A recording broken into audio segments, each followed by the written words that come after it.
Quality, authentic Russian pierogi are almost a lost art, even in Russia. Most restaurants have switched to frozen, factory-made products.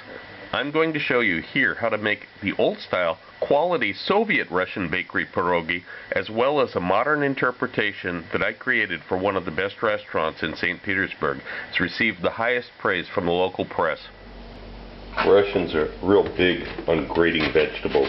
Extremely common technique in Russia, not very common really anywhere else I've been. Usually food processors are used, or knives of course. So, and this is what we want. I've got 2 ounces of onions that have been grated. This is really, really intense onions because I've screwed up all the membranes by running it through the grater.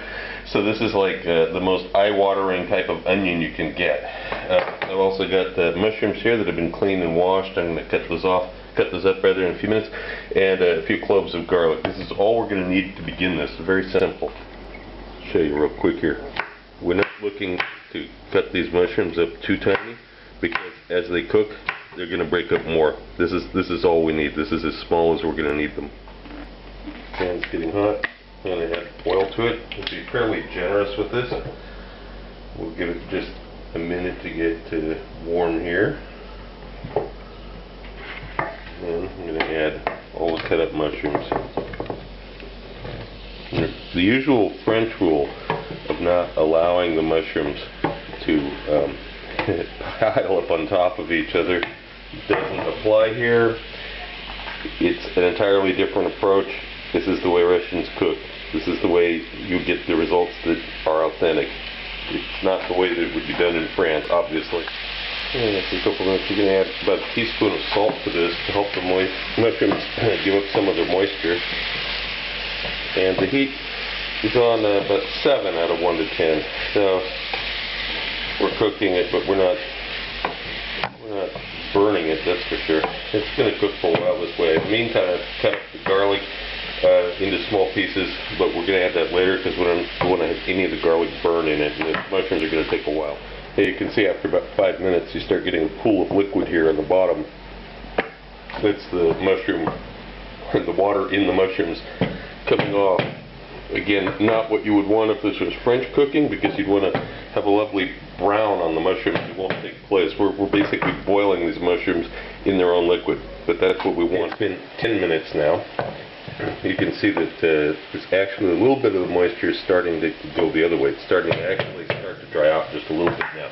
Now I'm going to add, there's all those cloves of garlic that I cut up into small sized pieces. We're going to basically boil these with the mushrooms. And you would use a big wad of animal fat of some kind, pork fat, or beef fat is actually very good with this. But I know most people are pretty squeamish of that, so I'm just substituting an ounce of butter into this. If you want it even better, what we would do in a restaurant, we have some extra pork fat from boiling ribs or something. Take a wad of that and throw it in. But people are concerned about health, so you can use butter. So now we're going to keep cooking this for about 10 more minutes. We want to thicken this up. This is about 5 minutes later. And you're going to make sure that you do is keep stirring it.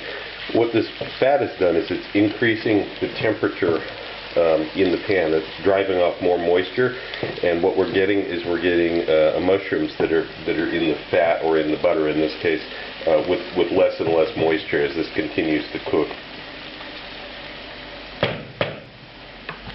And about every 2 minutes, give it a stir. Don't stir it constantly, or it won't brown at all. But also don't let it just stand there and burn either. Every couple minutes, just make sure that you've got fresh surface on the bottom of the pan where it's cooking at the hottest.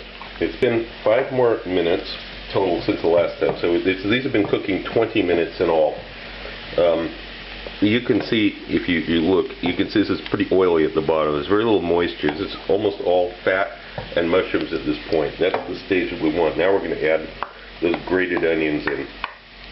And we don't want to cook this too long, because we want that strong onion taste in there. If we just keep cooking this to death now, it won't have it. The exact point that you stop cooking this difficult to say. You know, it depends on how the condition of the onion you were in, how a personal preference. Somewhere around 2 minutes is about right for this, but you'll have to taste it and experiment yourself a little bit. About 2 minutes I'm going to let it cook, and then I'm going to take it off the heat. A Russian home cook at this point would probably add some chopped up fresh dill to this. But one of the things you have to do as a restaurant is you have to distinguish yourself and make something a little bit different. So first of all, I'm going to use just a little bit of dried dill because we want that in the background there.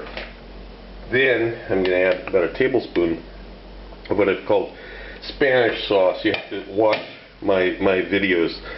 This seems like a very strange thing to add, but in the final analysis, when you put all this together, this will be very good.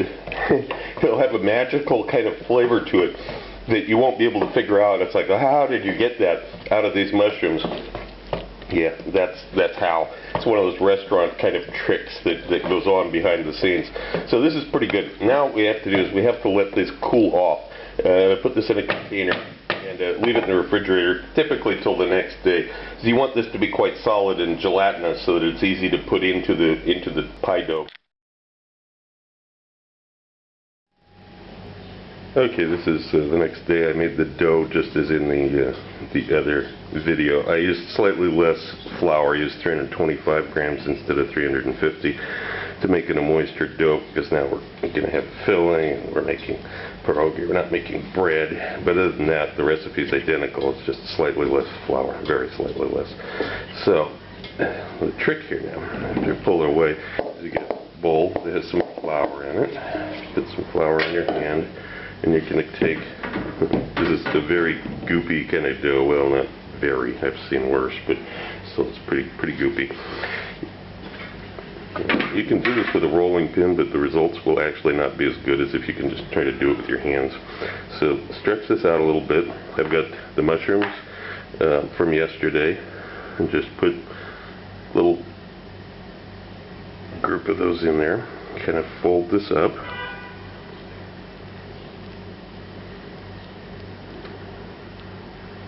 Best you can. It's going to be a little bit messy. That's okay. Don't worry about it. It'll be fine. When it bakes, it'll all seal together. The key here is that you want to make sure that you don't have any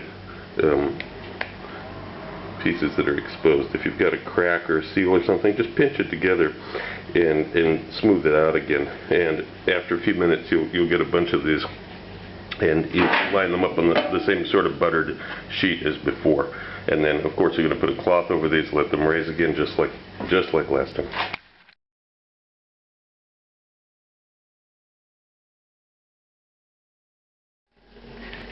And after these cool off, as you can see how much filling is inside. It depends on how much you put in them. I didn't actually put a lot of filling in these because I'm making these at home, and my family likes a lot of bread and not that much filling. You can change it however you like it. But the pastry is really light, very beautiful, and there's large pieces of mushroom, because that's the way they should be. You should be able to tell that it's mushroom in there, not just a puree of goo. Cheap bakeries, cheap Russian bakeries, use a puree so that you can't really tell what it is you're eating. But good quality ones, the way you can see it's good quality is you can still see the pieces of mushroom. Also look for my cocktail book, Cocktails of the South Pacific and Beyond, Advanced Mixology, available through Amazon online.